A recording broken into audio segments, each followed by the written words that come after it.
नमस्कार दोस्तों, मैं डॉक्टर भावेश। आज की वीडियो हम लोग देखने वाले हैं कि very common problem blood pressure. Blood pressure आपकी बॉडी में कैसे प्रोड्यूस होता है, नॉर्मल क्या रेंज होती है, आप कब ब्लड प्रेशर को बोलेंगे कि आपको ब्लड प्रेशर हो गया है और नेचुरली आप उसे मैनेज करेंगे। शुरू से यदि आप उसको लेते हैं तो अपने बीपी को कैसे मैनेज कर पाएंगे या बीपी की प्रॉब्लम से आप बच पाएंगे। ठीक है, पूरा का पूरा फार्मूला जो है आपसे मैं शेयर करूंगा। आज के जमाने का जो ब्लड प्रेशर की जो प्रॉब्लम है वेरी कॉमन है, यंग एज से लेके ओल्ड एज में, सब एज में आपको मिल सकती है। खासकर हम बात करें कि जो पहले की हम बात करते थे कि 40 साल 45 साल के बाद या 50 साल के बाद बीपी का आना वेरी कॉमन होता है। ठीक है, लेकिन आज के टाइम में यंग एज में भी आपको बीपी की प्रॉब्लम मिलती है, जिस कारण से बहुत सारी समस्याएं हो सकती हैं। बीपी जो है, बीपी की प्रॉब्लम आना मतलब ब्लड प्रेशर का बढ़ना, ये अपने आप में प्रॉब्लम नहीं, इस कारण से आपकी बॉडी के जो दूसरे ऑर्गन्स या दूसरे अंग जो डिफेक्टिव हो सकते हैं, उसके फंक्शन फेल हो सकते हैं, वो बड़ी प्रॉब्लम होती है। नॉर्मल जो बीपी होता है वो 120 से 80 mmHg होता है। ऊपर वाला 120 होता है, नीचे वाला 80 होता है, या इसको हम रेंज में बोले 120 से 130, नीचे का 80 से 90 mmHg आपका नॉर्मल बीपी होता है। ठीक है, लेकिन जब इससे बीपी आपका ज्यादा बढ़ता है और लगातार आपका बीपी बढ़ा रहता है, ये कैसे आप बोलेंगे, लगातार एक हफ्ते तक आप बीपी चेक कराइए, एक ही टाइम में फिक्स टाइम कर लीजिए और बीपी चेक कराइए।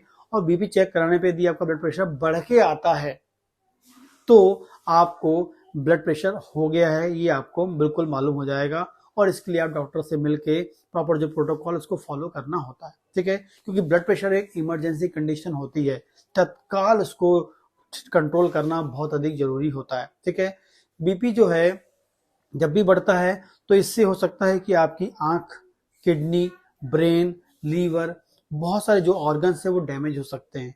जैसे आप मान लीजिए घर में यदि आपका बिजली है, उसका वोल्टेज कम ज्यादा होता है तो आपके घर के बल्ब, आपके ट्यूबलाइट्स, टीवी, फ्रिज खराब होने के चांसेस होते हैं। वैसे ही बॉडी के अंदर यदि बीपी बार बार फ्लक्चुएट होगा तो आपके बॉडी के जो डिफरेंट ऑर्गन्स हैं उसका फंक्शन डिस्टर्ब होगा, साथ में वो फेल होने के, खराब होने के चांसेस बढ़ जाते हैं। इसलिए बीपी को आपको प्रॉपरली मैनेज करना है, कंट्रोल करके रखना है, बहुत अधिक जरूरी है। बीपी बढ़ने का जो मुख्य कारण आज के ज़माने में है, बहुत अधिक आपको स्ट्रेस होना, कोलेस्ट्रॉल का बढ़ जाना, बॉडी के अंदर आपके विटामिन की कमी हो जाना, इसके अलावा आपका जो लाइफ स्टाइल है वो खराब होना, डाइट प्रॉपर नहीं लेना आपका। ठीक है, इसके अलावा बहुत अधिक एक्स्ट्रा नमक आप ले रहे हैं तो वो आपको बीपी बढ़ाने में हेल्प कर सकता है। ये कुछ कॉमन कारण होते हैं जिसके लिए डॉक्टर के पास जाते हैं तो बहुत कॉमन डॉक्टर लोग क्या करते हैं, ब्लड को पतला करने वाला ड्रग दे देते हैं।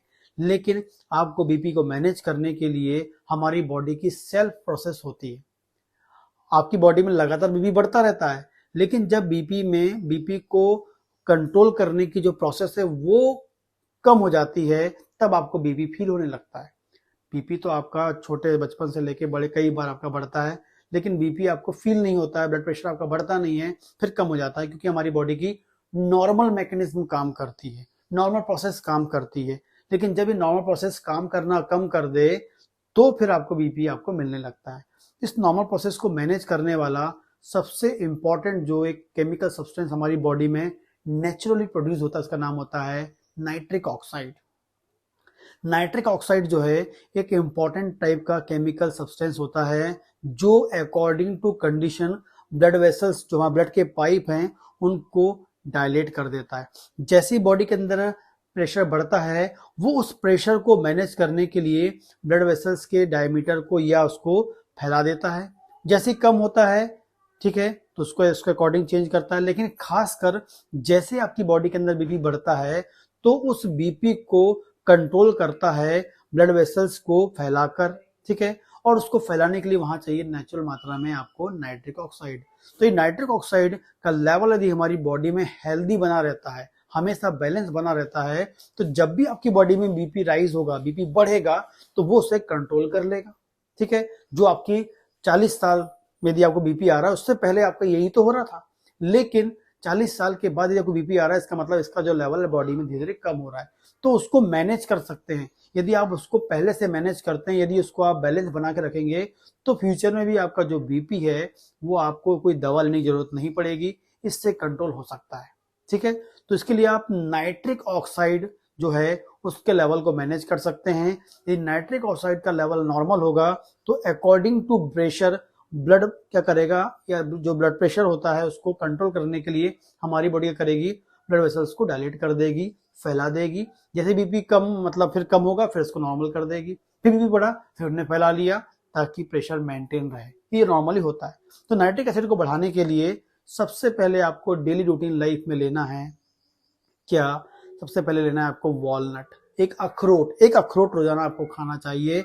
अखरोट को पानी में फुलो के खाना है, पानी में डाल दीजिए और पानी में 24 से 48 घंटे पानी में डुबा के रखिए, उसके बाद उसको खाना है, जो कि आपको बहुत अधिक मात्रा में नाइट्रिक ऑक्साइड देगा। दूसरा आपको बीट रूट खाना है, ठीक है, चुकंदर आपको लेना है, कम से कम आपको 50 ग्राम चुकंदर रोजाना लेना चाहिए, जो लगभग अच्छी खासी मात्रा में आपको नाइट्रिक ऑक्साइड दे देगा। तीसरा आपको लेना चाहिए लहसुन जो होता है या जिसे हम लहसुन बोल सकते हैं, वो जो गार्लिक जो है उसे आपको लेना है कम से कम 5 से 10 कली जो सिंगल कली होती है, 5 से 10 कली आप दिन भर में ले सकते हैं, जिसको प्रॉपरली चबा के आपको खाना चाहिए, ठीक है। वैसे नहीं खा पा रहे हैं तो अच्छा खासा उसको आप सब्जी में यूज कर लीजिए, सब्जी में अधिक से अधिक मात्रा में यूज करिए, तो उसे आप खाइए, क्योंकि उस गार्लिक में भी अपने आप में एक नाइट्रिक ऑक्साइड प्रोड्यूस करने वाला या नाइट्रिक ऑक्साइड देने वाला सब्सटेंस होता है, और साथ में वो एक प्रकार का खुद अपने आप में ब्लड वेसल्स को डायलेट करने वाले सब्सटेंस उसमें पाए जाते हैं। तो ये आपको ये 3 इंपॉर्टेंट चीज लेना है, अखरोट लेना है, बीटरूट लेना है और गार्लिक। ये तीनों चीज को यदि डेली रूटीन लाइफ में आप अपना ऐड कर लेते हैं तो बीपी जो है वो आपका कंट्रोल रह सकता है, क्योंकि नाइट्रिक ऑक्साइड प्रॉपर जाएगा, ठीक है। डेली रूटीन लाइफ में आप इसको इजीली ऐड कर सकते हैं, बिल्कुल लगातार आप खाते रहिए, बिल्कुल ब्रेक मत करिए, इसका लाभ आपको बिल्कुल फ्यूचर में मिल सकता है, ठीक। इसके अलावा यदि आप एक होम्योपैथिक मदर टिंचर यूज कर सकते हैं जिसका नाम है arjuna homeopathic mother tincture market में अवेलेबल है, जो एक इंपॉर्टेंट रोल प्ले करता है कोलेस्ट्रॉल को कम करने में, साथ में ब्लड वेसल्स की वॉल में जो कोलेस्ट्रॉल जमा हो गया उसको रिमूव करने में, और ब्लड प्रेशर को मेंटेन करने में भी हेल्प करता है अर्जुना मदर टिंचर, जिसकी आप 15 बूंद सुबह 15 बूंद शाम आधा कप पानी में ले सकते हैं। इसको लगातार कुछ दिन आप लीजिए फिर ब्रेक कर दीजिए। लेकिन जो डाइट मैंने आपको बताया है, वॉलनट, चुकंदर एंड जो आपका गार्लिक जो है मतलब लहसुन, वो आप लेते रहिए। इस टिंचर को कुछ दिन लीजिए फिर ब्रेक कर दीजिए। जनरली मैं क्या करता हूँ, साल में 3 महीने रेगुलर देता हूँ फिर ब्रेक कर देता हूँ, हर बार ही चलता रहता है। खासकर विंटर वाले मौसम में ज़्यादा देता हूँ अर्जुना, क्योंकि उस टाइम में बीपी ज़्यादा बढ़ने के, बीपी के कारण जो प्रॉब्लम ज़्यादा होती है विंटर में, क्योंकि ब्लड वेसल्स कैसी होती हैं, कॉन्ट्रैक्ट हो जाती हैं, सिकुड़ने लगती हैं, ठीक है। उस टाइम जो प्रॉपर ब्लड वेसल डायलेट होना चाहिए वो नहीं हो पाता है, इसलिए विंटर के मौसम में खासकर ये मैं दवा देता हूँ।